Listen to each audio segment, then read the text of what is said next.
wabarakatuh. Pada kesempatan yang baik ini kita akan belajar mengenai unsur intrinsik dan unsur ekstrinsik dari sebuah cerpen. Seperti apa sih unsur intrinsik dan ekstrinsik dari sebuah cerpen? Mari kita lihat. Sebelumnya, apa kalian tahu apa itu cerpen?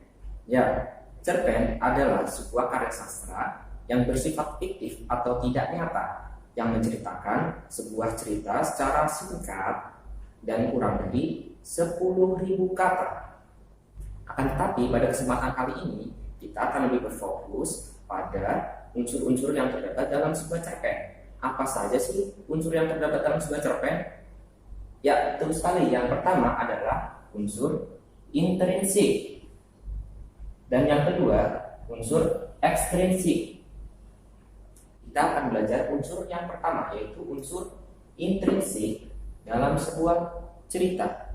Unsur intrinsik juga disebut dengan unsur dari dalam cerita. Apa saja sih unsur intrinsik itu?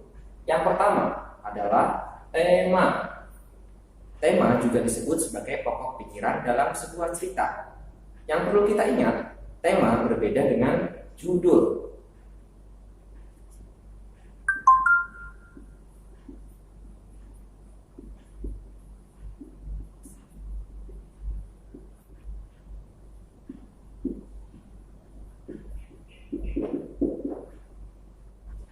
Unsur yang kedua adalah tokoh dan penokohan. Tokoh sendiri berarti pelaku dalam cerita, sedangkan penokohan adalah watak dari sebuah tokoh tersebut. Dalam penokohan itu terbagi menjadi dua. Yang pertama adalah protagonis.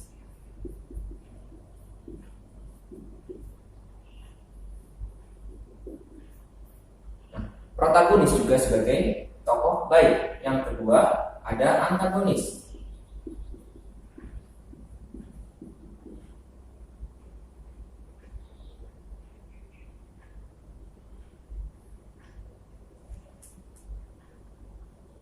Dalam watak itu ada terdiri protagonis dan antagonis. Protagonis itu adalah tokoh yang mempunyai watak baik, sedangkan antagonis adalah lawan dari baik. Alur juga sering disebut sebagai urutan sebuah cerita.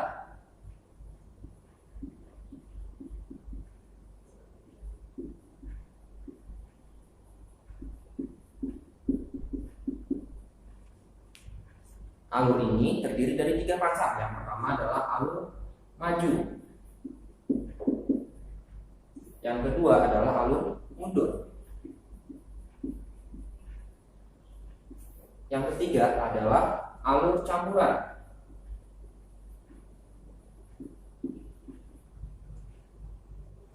Unsur intrinsik yang keempat adalah latar atau setting. Latar atau setting terdiri dari waktu,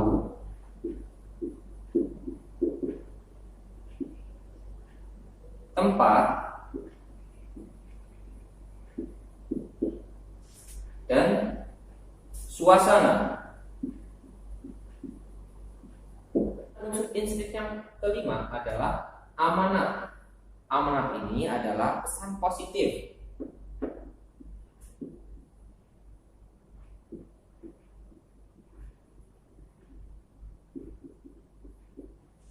Setiap sebuah cerita pasti mempunyai amanat atau pesan positif yang ingin disampaikan oleh seorang pengarang kepada pembaca atau pendengar sebuah cerita.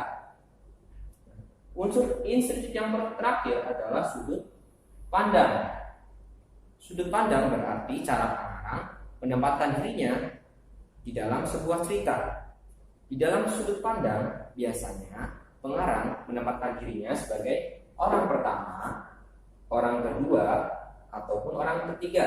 Misalkan orang tersebut menggunakan kata aku dalam sebuah cerita, berarti orang tersebut atau pengarang tersebut bertindak sebagai orang pertama atau menempatkan sudut pandangnya sebagai orang pertama dalam sebuah cerita.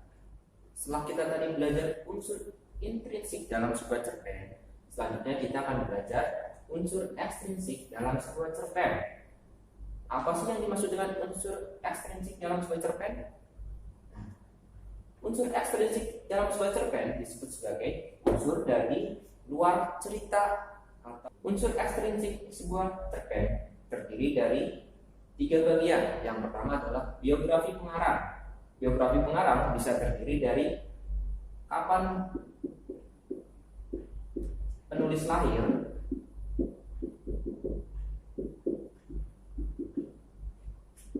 kemudian nama orang tuanya,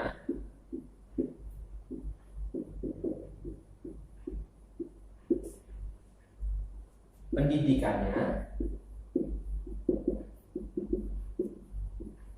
dan lain sebagainya yang menyangkut pribadi dari seorang penulis tersebut. Bagian yang kedua yaitu latar belakang masyarakat. Latar belakang masyarakat terdiri dari kondisi ekonomi, politik,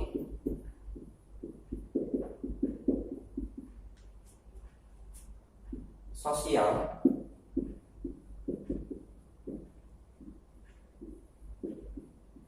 dan lain sebagainya yang tentunya mempengaruhi kondisi pemikiran dari seorang penulis tersebut. Bagian yang ketiga adalah nilai norma di masyarakat. Nilai atau norma disebut sebagai aturan.